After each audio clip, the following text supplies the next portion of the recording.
Why? It's because yung krus ko, mabigat din. At sapat lang para sa akin na bitbitin ito.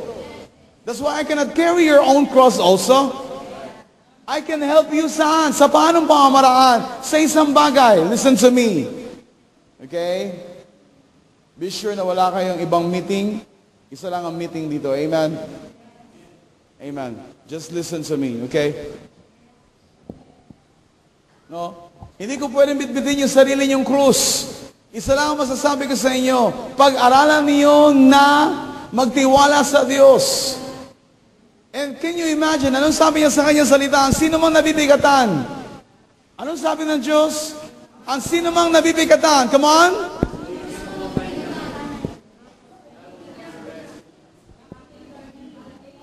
Are you familiar with that verse? Are you sure? Then put it in your heart. Ilagay niyo sa puso niyo, sa isip niyo. Huwag niyong kaligtaan, huwag niyong hayaan mawala, huwag niyong hayaan mawaglit sa pagkatao niyo, sa buhay niyo, sa puso at isipan ninyo. Can you imagine kung gaano kayo pinupuno ng Diyos ng kanyang pangako? Pero ang pangako ito, listen, hindi niyo nakikita sa buhay niyo. Ano ba namang buhay ito? Lagi niyo sinasabi. Why? Sa isang bagay, sa isang salita. Kasi hindi mo nilalakaran pilit ang kanyang salita. Tama po ba? Tama po ba? That's why, gusto ko na mabuksan ang inyong puso, ang inyong isipan. And this time, isang bagay yung dinideal ng Lord sa atin. Ano yon? Para tayo maging kaisa niya, please let us remove the spirit of religiosity upon us. Ito yung isang bagay na pinakamahirap i-deal sa buhay ng isang tao, kung minsan. Tama ba? Yung spirito ng relihiyon. Dahil akala ng mga tao pag sinabing relihiyon, ang Diyos na yun. Later, I will show it to you. I can give you the exact verse about religion. Are you ready for this? Yes. That's why if you remember nung time na nakita ni Jesus yung fig tree, anong sabi niya? He cursed it. Is that right? Sinumpa niya ito. Ang kaisipan ng mga tao at that time, hindi pa natin naiintindihan. But I thank God na ngayon naiintindihan na natin na meron palang koneksyon yung fig tree sa time ni Adam and Eve. At meron palang koneksyon yung fig tree na yon saan? Sa time ni Jesus. Kung bakit niya kinurse. Why? It's because can you imagine right after, everybody look at me, na magkasala ang tao, you know what? Kumuha sila ng kanilang pinantakip sa kanilang katawan. Is that true? Para matakpan ang kanilang kasalanan. It's the same sa buhay ng mga tao. Kung minsan ang relihiyon ang ginagamit ng mga tao para ito'y ibis sa kanyang sarili para matakpan ang alin, ang kasalanan natin. Ang tanong, na-deal ba talaga yung issue? Oh, talk to me. Na-deal ba talaga yung issue? Listen to me. Na-deal ba talaga yung issue? Yung problema, I mean. Yung kasalanan sa buhay ng tao. Nung sinuot mo yung relihiyon sa buhay mo. No! Hindi na-deal. Bakit hindi na-deal? It's because ang totoo, the reason kung bakit ginugusto ng mga tao ang religion, why? It's because masarap ito saan? Sa iyong laman. Para ma-preserve ang alin? Ang mga bagay na nakasanayan mo na. You go to the church for what purpose? Bakit ka pumupunta sa church? Para lang masabi mo isang araw na nagpunta ka sa church? Hoy, nagpunta ako sa church. Para saan? Para masabi mo na masarap ang pakiramdam mo? Di ba ito ang problema ng mga tao? Pumupunta sa church para saan? Para masabi, alam mo, ang lapit-lapit ko na sa Diyos. I thank God kung totoo yun. Pero most of the time, kasinungalingan yun eh. Bakit? Kasi merong totoo na, you know what? No? Merong mga bagay na totoo sa puso natin. Marami rin mga bagay na hindi totoo sa puso ng mga tao. I'm not saying kayo yun. Ang sinasabi ko, maaaring yung nakaraan natin. That's why isang bagay yung dapat mo ma-realize ngayon. Makita mo, hindi mo pwedeng dapat gamitin o hindi mo dapat kailanman gamitin ang anumang relihiyon sa pagkatao mo para takpan ang mga bagay-bagay na makalaman sa pagkatao mo o kasalanan o kasamaan.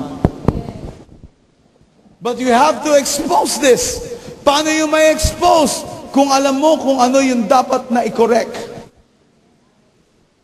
Tama ba? Tama ba? Hindi mo masasabi sa isang tao, listen to me, magbago ka kung hindi siya willing magbago. Or else nagsasayang ka lang ng laway mo. That's why do not waste my voice also. Amen. When you hear me, please listen to me. Hindi ako nagsasalita sa inyong kalagitnaan para lamang sayangin at aksayahin ang oras nyo. I know this is from God, and I believe on this message. Hello. Ito yung kailangan ko. What about you guys? Kailangan nyo ba ito? If you think na kailangan natin ito pare-pareho, so anong dapat natin gawin sa kanyang salita? Isa lang. Ano yun? Mula ngayon paniwalaan mo at lakaran mo ang kanyang salita. Huwag ka lang mangolekta ng mensahe. Hindi ka, alam mo yun, hindi ka collectors. O hindi ka collector. Nang basta maibigan mo lang, oh, ang ganda ng mensahe na yun. Pwede kong gayahin. Please don't do that. Hindi makakatulong sa'yo. The reason kung bakit may message, ang Diyos sa ating kalagitnaan kasi alam niya na kailangan mo ito ngayon. And dapat mong buksan ang puso mo. Para saan? Kasi nais ng Diyos na mabago ang puso mo ngayon. Hindi next week. Hindi next year after New Year's resolution. Ngayon. Are you ready for that? Handa ka ba sa pagbabago? Pastor, ilang taong ko na naririnig sa iyang pagbabago. I thank God for this message. Why? It's because I know na nagbe-benefit ako rito. Kayo? Kayo ba? Nagbe-benepisyo ba kayo doon? Sa mensahe?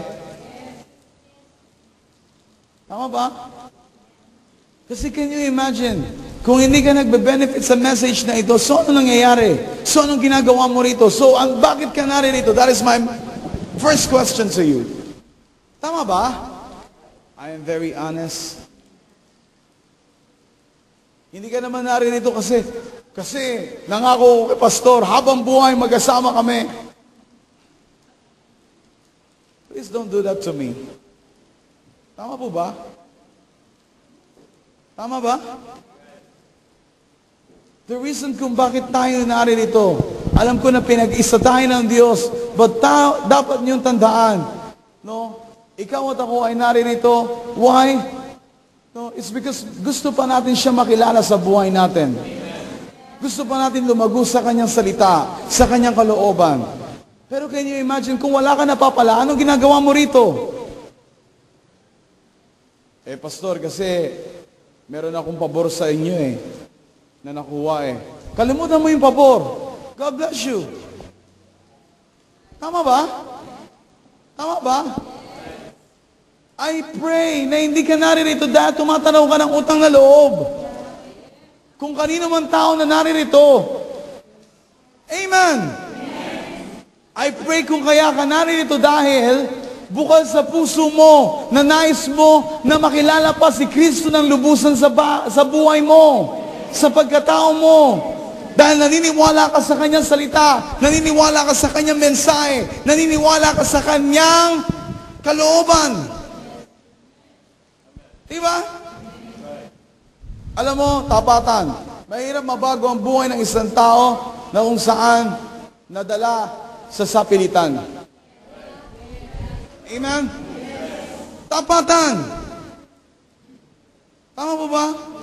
Mahirap baguhin ang buhay ng isang tao na nadala sa sapilitan. Bago ba kayo pumasok sa pintuan na ito, meron bang usher doon na tumutok sa inyo? Pumasok ka rito. Meron ba? Siguro wala naman no? Dito, pasok! Mag-church ka! Meron ba? Usher, ginawa niyo ba yun? Hindi naman siguro, no? Amen? See? And naniniwala ako sa mga usher na to. Why? It's because alam ko rin yung puso nila. But the reason kung bakit kayo pumasok dito, why? It's because meron kang hinahanap. Meron kang binabalik-balikan. Tama ba? At ang iyong binabalik-balikan, hindi yung pagpapala. Why? It's because, listen, walang ginto rito sa harapan. At wala rin nakakalat na coins. Wala rin nakakalat na pera rito. Amen? No?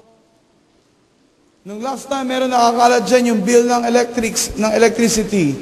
Yung Meralco bill. Nakakalat dyan. So at least pagpasok nyo din, meron kayong makikita nakakalat. Then if you are ready to pay for that, then go ahead. God bless you. Tama ba? Ayoko nung pastor, gastos yun eh. Diba? Pag gastos ayaw mo, pag blessing gusto mo. Diba? Can you imagine that? Anyways, let's go back here. So are you ready? So isang bagay yung dapat na matanggal sa buhay natin. Ano yun? Let us remove the spirit of religiosity upon us.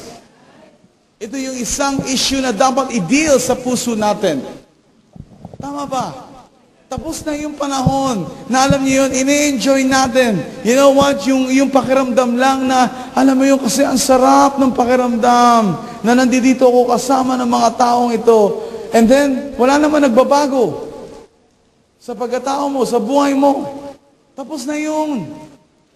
Tapos na yung season na yun. Tapos na yung panahon na yun. Ang meron ngayon, yung realidad na ang panawagan ng pulpito at panawagan ng Santong Espiritu sa ating kalagitnaan, ang buhay mo at ang buhay ko ay patuloy na nababago.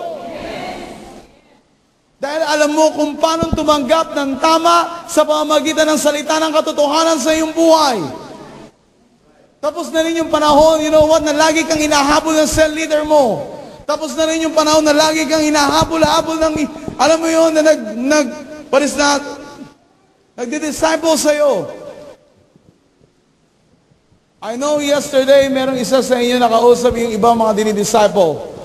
Isa sa problema, no, nakikipagpatintero yung dinidisciple. No? Hello? Hanapin mo ko, kung mahanap mo ko. Sabi ganon. And that is the message. Now listen to me. Please, don't do that. Kung gusto mo maging bahagi ng pamilyang ito, please don't do that. I am very honest. Amen? Why? It's because hindi naririyan ang mga tao na yan para aksayan nila ang buhay nila para sa iyo. Kung wala kang pagpapahalaga sa buhay mo, please, ikaw na lang. Amen?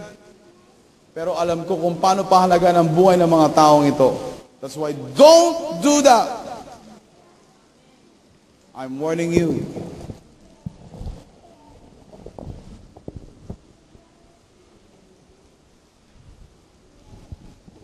Amen?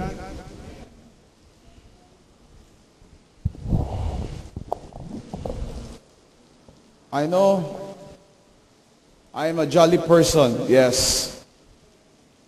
Pero kung seryoso, seryoso ako. Tama po ba?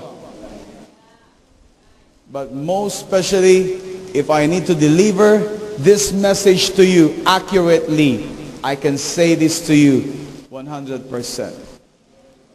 By God's grace. Amen? Why? Dahil tapos na yung panahon na hinarap ko yung aking mga takot sa buhay. Hello? That's why ngayon, wala akong kinakatakutan by God's grace. Hello? Hello? Hindi ako naglalagay ng takot sa puso ninyo. Ang sinasabi ko lang yung katotohanan. Why? It's because para sa akin, importante ang buhay ng bawat isa sa inyo.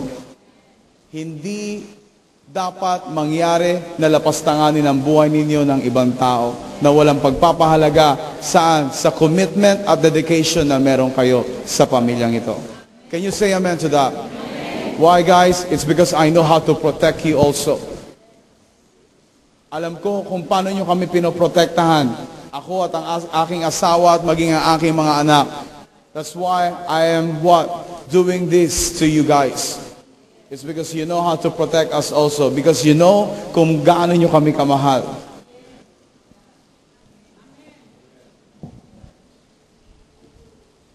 That's why hindi ako nagmamadali. I can wait for another 5 years. I can wait for another 10 years. Para saan? For this next generation.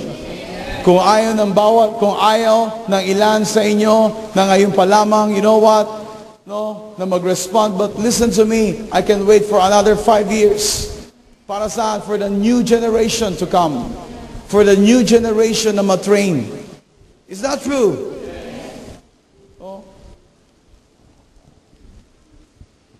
That's why, kung paano, you know what? No, ang Panginoong Kristo nga, makikita mo yung kanyang pasensya, pagpapasensya sa atin. Ganun niya hinintay, ganun katagal, hinintay. Tama po ba? Ang tanong, anong ginagawa natin ngayon? Hello? Did you get my point? Naunawaan niyo ba kung anong sinasabi ko? Nagkakaintindihan po ba tayo? You know, kung gaano namin kayo kamahal. That's why, no, alam din namin kung paano kayo protektahan at ingatan. It's because kung minsan, may mga tao na nagsasamantala na sa inyo. Hey, hello? Hello? But please, you know what? Huwag niyong hayaan na gawin ito sa inyo. Tama po ba? You ask God, Lord, no, sa tingin ko, kung ang tao na ito ayaw niya mag-respond, binigay ko na yung the best. Pananagutin mo pa rin ba ako sa buhay nitong tao na ito? And I believe hindi. Tama po ba? As long alam mo kung paano ibigay yung the best mo. Amen. Hayaan mo na siya na may katawan ang humarap ng consequence niya. Can you? Naunawaan niyo po ba yung sinasabi ko? Hello? So, let's start. In the book of Acts chapter 17, in verse 22. Are you ready? So right now, we are dealing the spirit of religiosity upon us. Amen? I said, right now, kung meron man tayong isang dinidil sa ating buhay, sa ating kalagitnaan, walang iba kundi yung spirit of religiosity. Are you ready for this? I said, are you ready for this? Look at here, verse 22. Let me read here in Tagalog translation. In verse 22, sabi rito, kaya tumayo si Pablo sa harap ng kapulungan ng Areopago at nagsalita, mga taga-Atinas, napapansin kong buhos na buhos ang inyong kalooban sa relihiyon.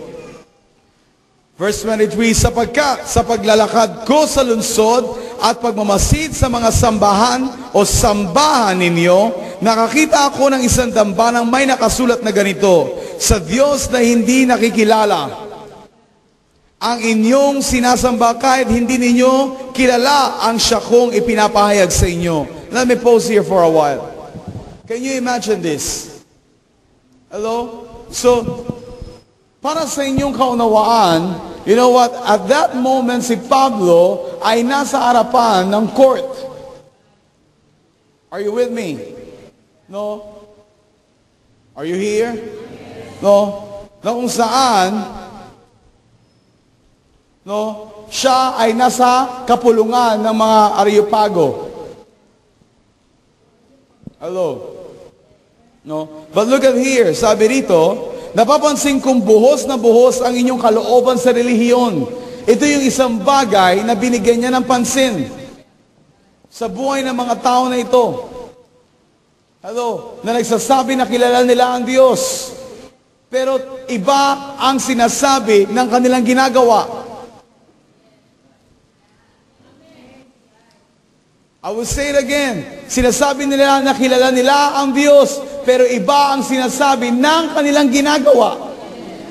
Kung minsan ito yung dapat mo makita sa sarili mo, iba yung sinasabi ng bibig mo, pero iba rin yung pinapakita ng iyong ginagawa. Siguraduhin mo sa sinasabi ng iyong bibig, yun din ang pinapakita ng iyong mga gawa. Or else, you have a big problem. Ano yun? Double personality. Tama po ba? Hindi ka stand-up comedian. Tama po ba? Alam niyo ba yung stand-up comedian? No? Yung mga nagpapatawa sa bar, di ba? Hello? No? Kung ano yung kanilang, what is that? Kung ano yung kanilang team, yun din yung kanilang ina-action. Pag ang tema nila, tawag dito ay, alam niyo yun, comedy, and then, that's why makikita mo, they have a funny face. Comedy din sila. Pero kapag ang kanilang tema ay iyakan dito, iyakan din sila ng iyakan. No, habang nagpapatawa. Diba? So, then doon mo makikita yung mga crazy people. No? So, look at here. Sabi rito, can you imagine, sabi rito in verse 23, sapagkat sa paglalakad ko sa lungsod at pagmamasid sa mga sambahan ninyo, ano ang napansin niya? Look at there in verse 23. Sabi diyan, sapagkat sa paglalakad ko sa lungsod at pagmamasid sa mga sambahan ninyo. Tama ba? Tama ba? Yung nakita niya sa lungsod at yung nakita niya sa mga churches or sambahan or templo. Malinaw? Sabi rito, no? Nakakita ako ng isang dambanang may nakasulat na ganito. Anong nakalagay? Sa Diyos na hindi nakikilala. Now everybody look at me. Let me tell you this. Paano mo nagawang sambahin ang Diyos and yet ang nakalagay na mensahe sa inyong harapan at kalagitnaan sa Diyos na hindi nakikilala? Paano mo nagawang luhuran? Paano mo nagawang panalanginan? Paano mo nagawa na sabihin, purihin ka o Diyos, and yet hindi mo nakikilala? Open your eyes. Buksan mo maging ang puso mo ngayon. This is the big problem. This is the big issue right now. Sa kalipunan ng mga mananampalataya na nagsasabi, kilala nila ang Diyos. Sa mga tao na nagsasabi, iisa lang ang Diyos. Who told you that? Ibig mo sabihin, nung sinabi ni Jesus, no?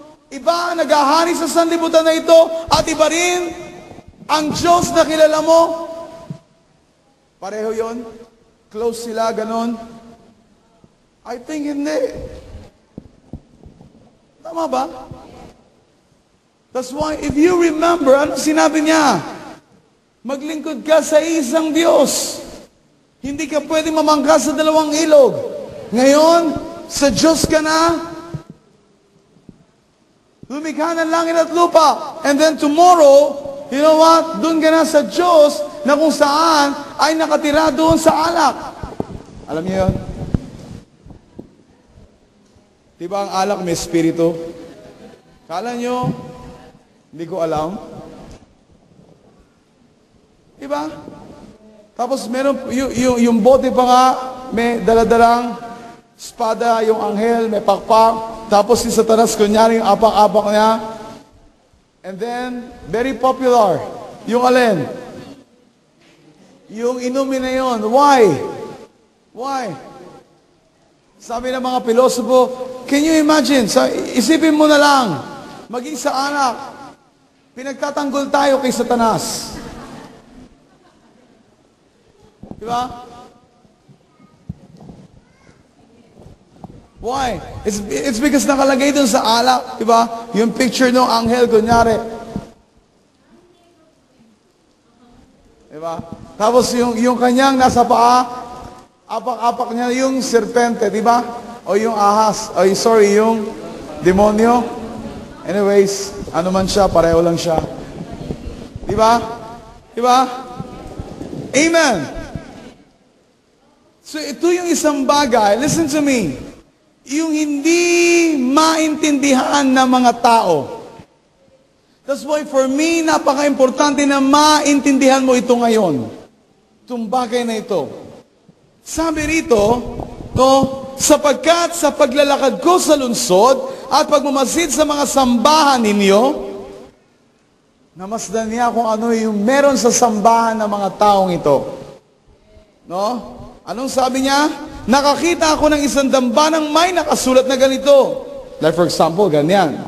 Diba sa atin nakalagay, building a strong family towards a new life with Jesus. Diba? Sa kanila, ang nakalagay, sa Diyos na hindi nakikilala. Na-imagine nyo? Tanungin ko nga kayo. Tingin kayo lahat sa akin. Pag sinabi mo sa isang tao, sa tao na hindi ko nakikilala, anong ibig mo sabihin? Kilala mo siya? Bakit mo sasabihin na sa tao na hindi ko nakikilala kung kilala mo siya? Tama ba? Tama ba? But the reason kung bakit mo sasabihin sa Diyos na hindi ko nakikilala, dahil ibig sabihin, wala kang totoong pagkakilala sa Kanya. Sa isip mo, inilagay mo lang, merong Diyos, pero ang totoo, hindi ko siya kilala. And that is the message of that. I tell you, ito yung problema ng mga maraming Kristiyano. Bakit ka pumupunta sa church? Sige nga. Bakit ka pumupunta sa church? Kasi po nung bata ako, lagi ako dinadala ng nanay ko sa church. Kaya nasanay na po ako. Totoo yun, di ba? Totoo yun, di ba? Kasi po kapag may bago po akong damit, nakasanayan ko na po na isisimba ko po yung bagong damit. Tama, mali. Ganon din ako nun eh. Kasi po kapag Pasko po, kailangan po magsisimba po kami. Simbang gabi ho ba? Tama, mali. Pero ang tanong, anong ginagawa mo saan? Sa simbahan. Kung hindi mo talaga alam kung ano ang dahilan kung bakit ka naroon, wala kang pagkakaiba dito. Sa tao o sa mga nagsasabing sila ay mananampalataya, saan? Doon sa Diyos na hindi nila kilala. Pwede mo ba maging Diyos? Ang Diyos and yet hindi mo kilala? Ibaba natin sa mas mababang lebelo. Pwede ka ba magtrabaho sa isang kumpanya and yet, no, hindi mo kilala kung sino yung boss mo? Tama? Correct me if I'm wrong. Alam mo, dyan ako nagtatrabaho. Saan? Saan dyan? Dyan. No? Saan nga? Dyan nga eh. Ha? Hello? Diba? Tama ba? Saan ka nagtatrabaho? Nakikita mo yung malaking gusali na yan. Oo, ang ganda. Hindi dyan, sa likod. Oh, yun, alam ko na, yun. Hindi doon, yung katabi. Oh, ayun! Ang ganda ng mga salam, hindi dyan, yung nasa baba. Niloloko mo sarili mo. Most of the time, ganito ang mga Kristiyano. Sinasabi natin, Ama. Pero ang totoo, ang tinatawag mong Ama, kilala ka ba? Ang totoo, yung tinatawag mo ring Ama, kilala mo ba talaga? Tama? Tama ba? Realidad lang yung sinasabi ko. Amen. Sabi mo, kapag may problema ka, Ama ko, alam ko po, marami po akong pagkakasala sa inyo. Buti alam mo. Diba? Pero habang nananalangin ka, buti sana kung pansinin ka ng totoong Diyos. Kasi bakit? The only time na tinawag mo siyang Ama, kasi bakit nandoon ka sa problema? Sadla ka sa problema. Pero nung ikaw ay walang dinadanas na problema, punong-puno ka ng abundansya, may sabihin, salamat po Ama, hindi mo magawa. Tinatago